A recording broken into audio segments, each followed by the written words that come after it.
Now, I want to talk about Islam for a moment because I think we are wise to be concerned about it. As you know, I'm concerned about religion in general, but I think we're wise to differentiate specific religious beliefs. And we are, I think, quite encumbered by political correctness and just frank confusion on this front. One problem is that we have this one-word religion, which names this truly diverse spectrum of fascinations and ideological commitments. And religion is a nearly useless term. It's a term like sports.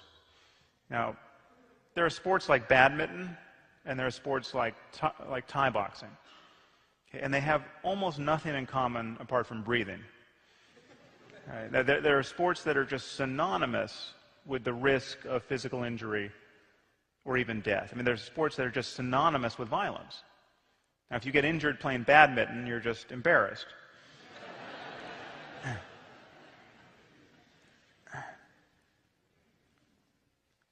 We're facing a problem at this moment.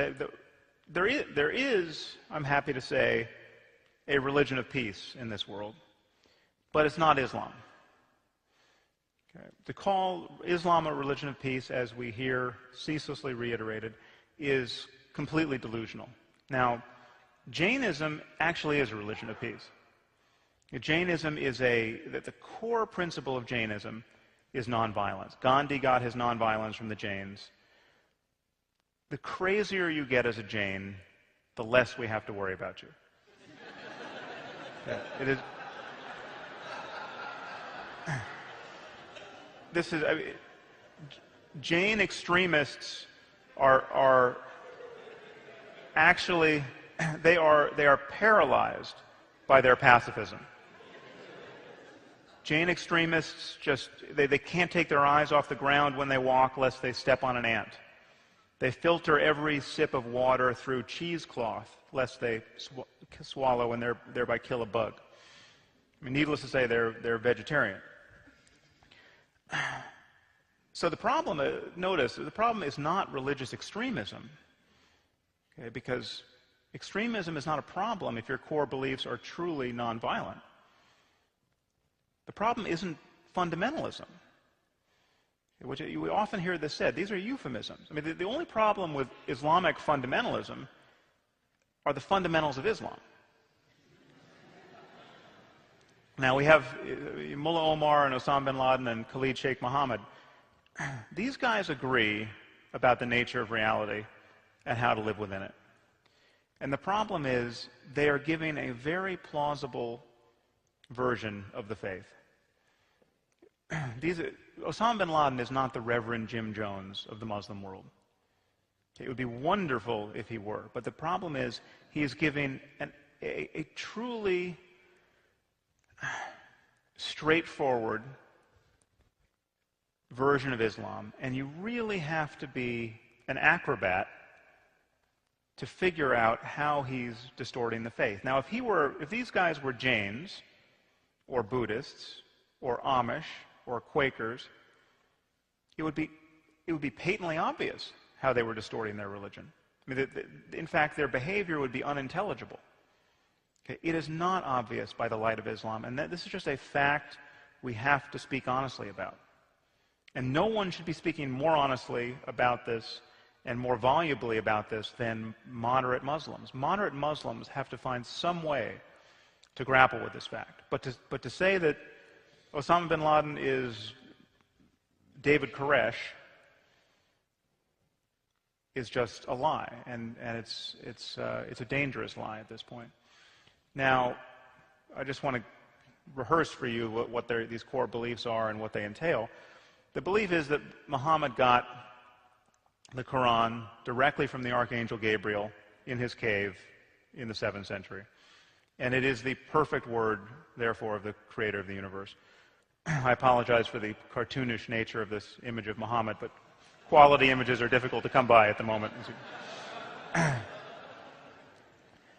Now, the consequence is we have this single book, which is imagined to be the best book on any subject ever written, never to be superseded by any human effort at any point in the future.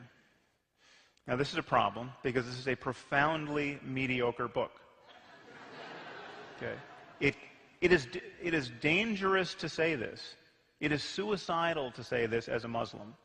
It is true. And we have to grapple with this fact.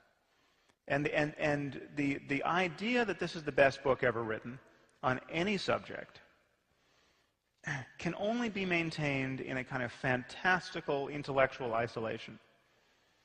And this isolation has actually been achieved in the Arab world to an astonishing degree. Some of you probably have heard this fact, but the country of Spain translates more of the world's literature and learning into Spanish every year than the entire Arab world has translated into Arabic since the 9th century. Okay, that's scary. It's scary given that the contents of this book really offers precious little rationale for living in a sane and pluralistic global civilization. What it does give you a rationale for is ceaselessly worshiping the perfect being who has given you this mediocre book. And this is a photo of Muslims in Kashmir worshiping at a shrine believed to contain a single beard hair from the Prophet Muhammad. Now, in showing you this image, I don't actually mean to denigrate the positive emotions that can be associated with this kind of practice. I mean, I think devotion is a positive emotion that we want in our lives. And I certainly don't mean to make light of how difficult life undoubtedly is for Muslims in Kashmir. But it seems to me patently obvious, given the challenges that they face and that we all face in creating a world worth living in, these people have something more important to do than worship the beard hair of a man who may well have been a schizophrenic.